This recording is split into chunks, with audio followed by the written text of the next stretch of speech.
Good evening. Tonight, I can report to the American people and to the world that the United States has conducted an operation that killed Osama Bin Laden, the leader of al-Qaeda, and a terrorist who's responsible for the murder of thousands of innocent men, women, and children. It was nearly 10 years ago that a bright September day was darkened by the worst attack on the American people in our history. The images of 9/11 are seared into our national memory.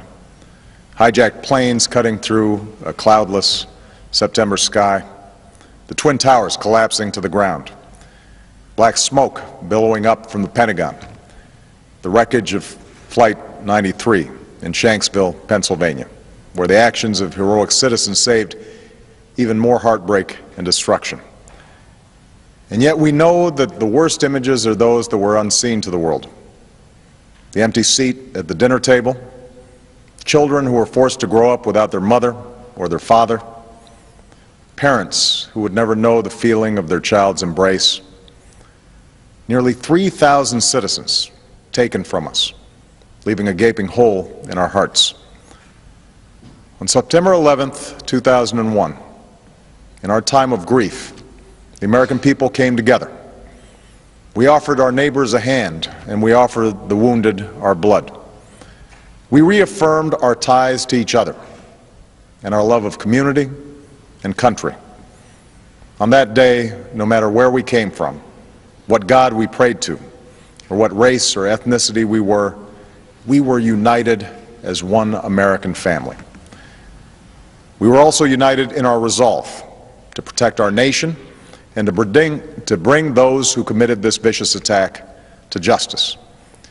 We quickly learned that the 9/11 attacks were carried out by al-Qaeda, an organization headed by Osama Bin Laden, which had openly declared war on the United States and was committed to killing innocents in our country and around the globe.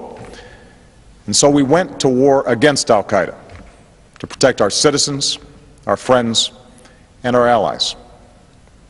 Over the last 10 years, thanks to the tireless and heroic work of our military and our counterterrorism professionals, we've made great strides in that effort. We've disrupted terrorist attacks and strengthened our homeland defense. In Afghanistan, we removed the Taliban government, which had given bin Laden and al-Qaeda safe haven and support. And around the globe, we worked with our friends and allies to capture or kill scores of al-Qaeda terrorists, including several who were a part of the 9/11 plot. Yet Osama bin Laden avoided capture and escaped across the Afghan border into Pakistan. Meanwhile, al-Qaeda continued to operate from along that border and operate through its affiliates across the world. And so shortly after taking office, I directed Leon Panetta, the director of the CIA, to make the killing or capture of bin Laden the top priority of our war against al-Qaeda, even as we continued our broader efforts to disrupt, dismantle, and defeat his network. Then, last August, after years of painstaking work by our intelligence community, I was briefed on a possible lead to bin Laden. It was far from certain, and it took many months to run this thread to ground. I met repeatedly with my national security team as we developed more information about the possibility that we had located bin Laden hiding within a compound deep inside Pakistan. And finally, last week, I determined that we had enough intelligence to take action and authorized an operation to get Osama bin Laden and bring him to justice. Today, at my direction, the United States launched a targeted operation against that compound in Abbottabad, Pakistan. A small team of Americans carried out the operation with extraordinary courage and capability. No Americans were harmed. They took care to avoid civilian casualties. After a firefight, they killed Osama bin Laden and took custody of his body.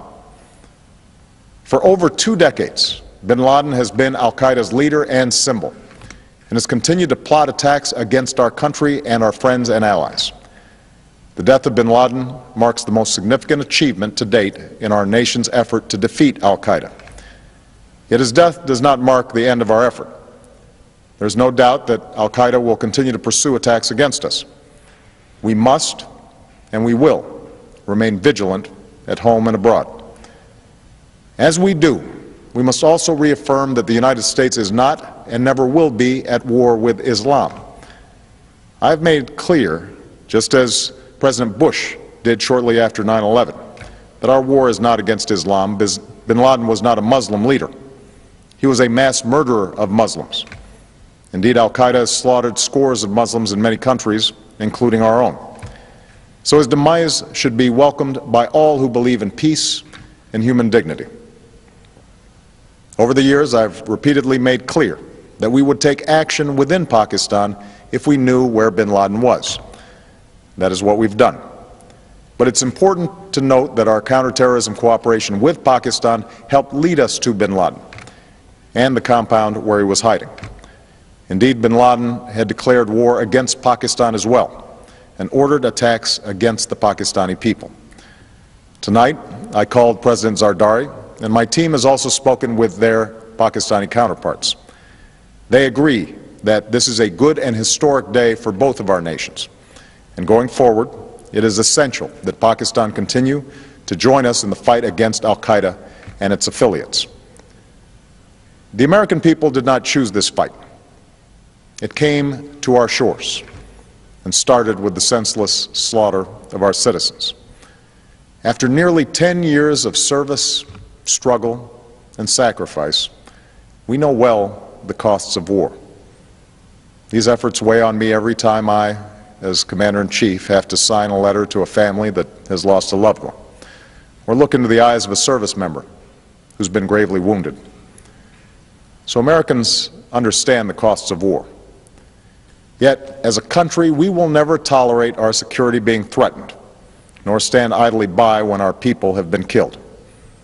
We will be relentless in defense of our citizens and our friends and allies. We will be true to the values that make us who we are. And on nights like this one, we can say to those families who have lost loved ones to al-Qaeda's terror, justice has been done. Tonight we give thanks to the countless intelligence and counterterrorism professionals who've worked tirelessly to achieve this outcome.